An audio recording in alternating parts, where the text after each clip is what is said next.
The Romans used aqueducts to supply the cities of their empire with water. These majestic machines transported water miles from a source in the mountains to the heart of the city. At the test site in Louisiana, the model aqueduct is finally ready. It's 3 months since Chris poured the concrete, and their miniature marvel contains all the elements you'd find in a bigger Roman version.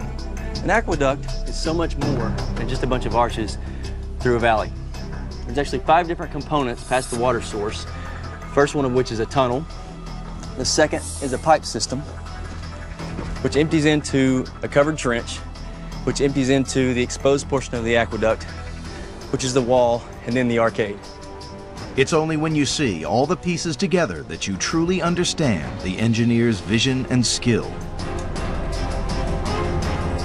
But the terrain between the source and the city doesn't just slope gently downhill. It's marked by steep valleys. The water was able to travel through deep valleys based on a change in elevation in the pipe system. So as you can see behind me, the far hill has a higher elevation, which would create a pressure to push the water through the pipe system and back up the hill nearest to me. On the downhill slope, water gains speed and pressure. This forces it up the slope on the other side, a solution that works on any scale. A full-sized aqueduct is a massive feat of construction, but building it is only the start, because once it's up and running, it's never meant to stop.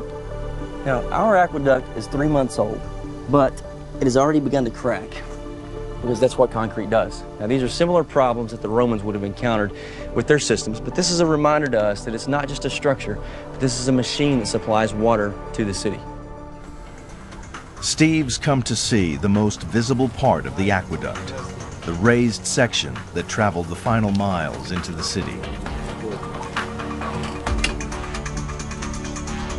Are we ready? Yes.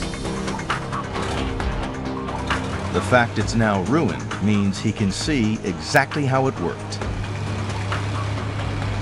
and how the engineers planned from the very beginning to ensure that the flow never dried up. So Adriano, we're now right up here at the very top of the aqueduct, at the uppermost level. The whole of the construction is pretty visible. I mean, it's like somebody's just cut a big cross-section through it for us. Yeah, it's a cross-section. It's a perfect cross-section. We're looking at 2 aqueducts here, one above the other. What's really impressive is that they understood the water source, they understood where they were delivering it to, and they understood how to build these structures. But they also had to think through how they maintain them, how they kept up the water quality. No matter how difficult the engineering challenges, the Romans had a solution. It was the water itself which posed the biggest challenge. As in any plumbing system, you get a buildup of mineral deposit. The channels have to be cleaned regularly. This is how they cleaned out the lower aqueduct. What I can see here is stone projecting from the pier. And this only happens on maybe once every 8 or 9 piers. And I can actually see that some stone has been hacked off in this position here. I think there are 2 purposes to this buttress. One is a stability system that provides lateral stability to the entire aqueduct. And the second is that it's a staircase where they could actually climb up and get into the lower aqueduct to clean it out. So it's both a means of maintenance and a means of stability. Very Roman in that they built it once and they used it twice. The stone buttresses once reached out about 3 feet, strengthening the structure. But they also created a staircase, a way to climb the 40 feet to the top.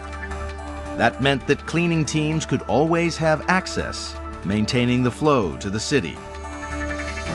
Around 300 gallons to every Roman, every day. Almost 3 times what the average American town supplies to each of its citizens. But the Romans didn't merely rely on water, they loved it. To them, it meant power, success, and luxury. And that idea led to the creation of some incredible buildings. One reveals the solution to a unique engineering challenge. How do you build a bath that will hold 10,000 people?